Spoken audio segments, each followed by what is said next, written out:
क्षणिकत्व अभ्युपगमात् द्वयोः कर्तृभोक्त्रोः एक कालासत्वेन नोपकारोपकारक भाव।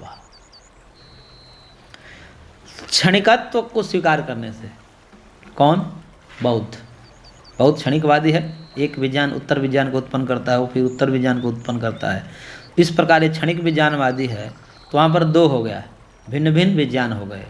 एक तो पूर्व में कर्ता हो गया और एक उत्तर में भोक्ता हो गया। इनका एक काल में कभी भी वर्तमान नहीं हो सकते, एक काल में नहीं हो सकते ना। एक क्षण और दूसरे क्षण, क्षणिक है तो एक क्षण कर्ता होगा, दूसरे क्षण भोक्ता होगा।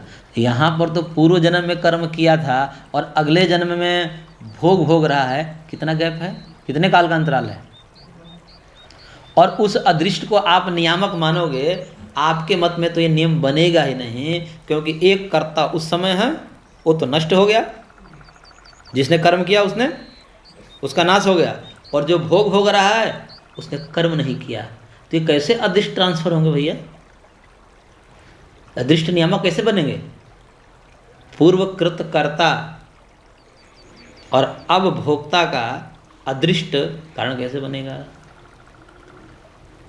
क्योंकि क्षणिक है, आप अलग अलग भिन्न भिन्न आत्मा मानते हो, विज्ञान मानते हो, प्रवाह मानते हो विज्ञान का, तो उसमें तो एक काल में दोनों का संबंध ही नहीं बनेगा। तो कर्ता भोक्ता भाव कैसे बनेगा? और अदृष्ट के माध्यम से आप कह रहे हो कि व्यवस्था बन जाएगी। एक में अदृष्ट है, एक में अदृष्ट नहीं है। तो भाई अदृष्ट तो आपके मत में, हमारे मत में तो बन जाएगा, हम तो स्थिर मानते हैं। वही आत्मा कल भी था, आज भी है, पूर्व जन्म में भी वही आत्मा था, कर्म किया था, उसमें वो संस्कार बना, आज वो भोग रहा है। तो स्थिर आत्मा होने से हमारे में तो बन जाएगा। यदि हम ऐसी बात करें तो हमारे में तो बन जाएगा। लेकिन आप में तो आत्माएं बदल रही है, मर गई आपकी आत्मा, नष्ट हो गई। तो फिर अदृष्ट कैसे नियामक बनेगा?